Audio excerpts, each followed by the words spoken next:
Yesterday, Kenya Kwanza through Kimani Ichungwa issued a press statement insinuating that the government side and the opposition side had agreed on some issues that were going to form the basis of the Obasanjo-led negotiations. That was later proved as false, as Azimio quickly rubbished all that.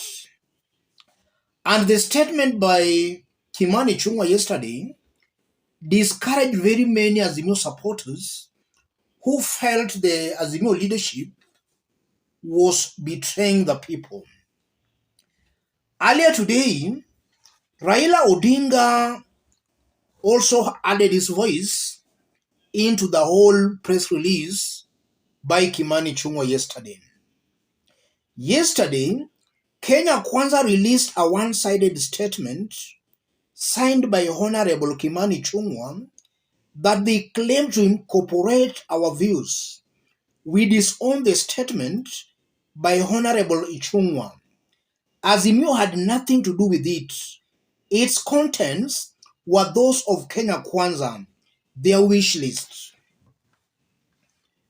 Our 4-point agenda remains the same: cost of living, electoral audit and reforms, non-interference in coalitions and their constituent parties, and finally accountability and probe into police brutality that has claimed dozens of innocent lives. So Raila was just setting the record straight that the press release yesterday by Kimani Ichungwa was Kenya Kwanza's wish list, not Azimio. I want us to dig deep into this story for Kenyans to understand what's going on behind the scenes.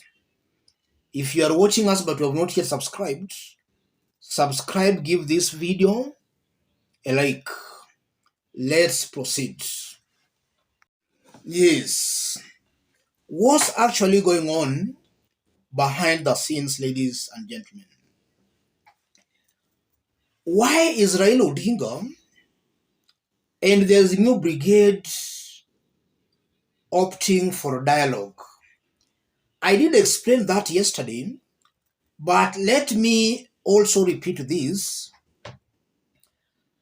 I strongly believe that Raila Odinga and the Azimio Brigade are very much aware that Ruto's government is very, very unpopular on the ground. And as time goes by, this government is becoming more and more unpopular.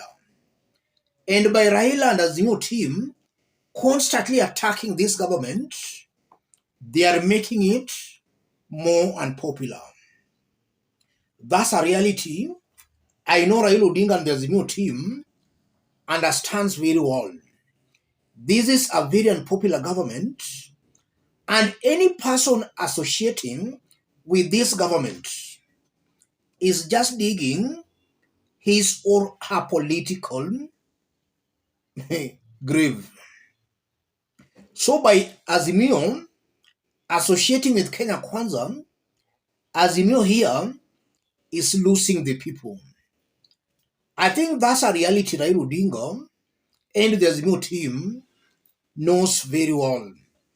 In fact, if I was to be asked, I strongly believe that the best way Azimio ought to deal with Kenya Kwanza is for the demonstrations to continue. Let William Ruto and his government do their worst. Because I know that eventually Ruto and his government will have to pay for all the injustices and all the atrocities being meted on innocent Kenyans. Irrespective of how long it takes, Ruto will definitely pay the price. And I'm saying that because looking at this government, This is a government that the brakes are not there. It's really rolling at a terrific speed with no brakes. In under 9 months, the United Nations has already issued a very strong warning to this government. Ruto's case is still at the Hague.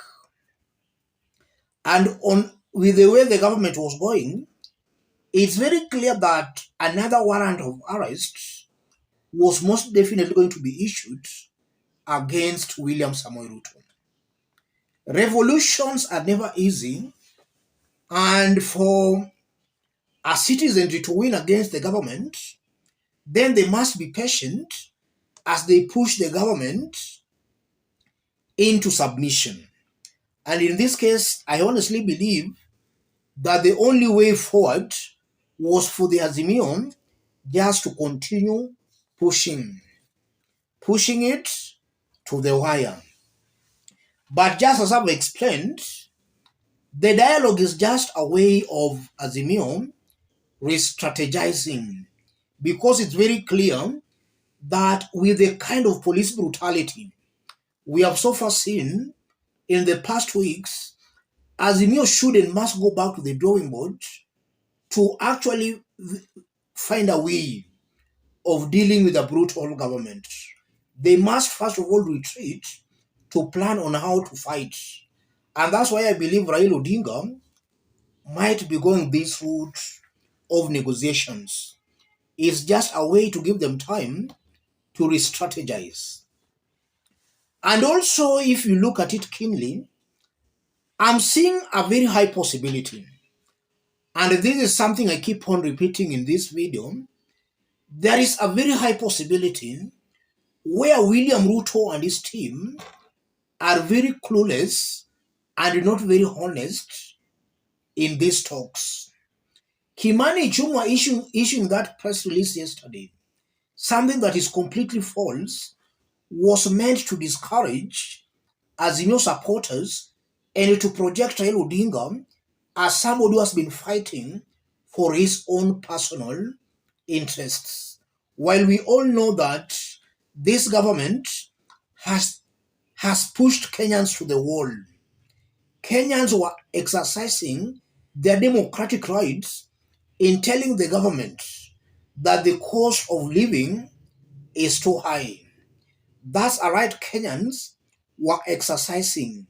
Raila Odinga was just supporting those Kenyans who were fighting for their rights as Ruto's oppressive regime denies them those rights. So here it was just the people versus William Samoei Ruto. Raila was just giving the people the support in order for them to exercise their democratically, constitutionally given rights. It was not about Raila Odinga. And even these dialogues, I still believe that it's still not about Raila Odinga, but Raila carries the aspirations of millions of Kenyans who want to see better governance. I think that's the magnitude, rather that's the population Raila is representing here. So it's not about Raila Odinga. Ruto's team, they are trying to make this thing appear as a personal issue benefiting Raila Odinga. It's not about Raila Odinga. And also from the press release issued by Kimani Ichungwa yesterday, they were talking about the creation of the Prime Cabinet Secretary's office and the creation of the official opposition leader. The same government that was saying that they were not interested in creating positions. I still remember when Ruto and his team were campaigning, they were attacking Raila Odinga and the Azimio Brigade, that they just wanted positions. But it's very interesting that it's Ruto now who is now interested in creating positions to contain the big boys. I'm seeing a government that is just relying on propaganda and falsehood to maintain their rule. Let me stop it there, ladies and gentlemen. If you are watching us but you have not yet subscribed, subscribe, give this video a like. If you want to support our channel, contact me through my WhatsApp number. Let's meet in our next analysis. Thank you. God bless you.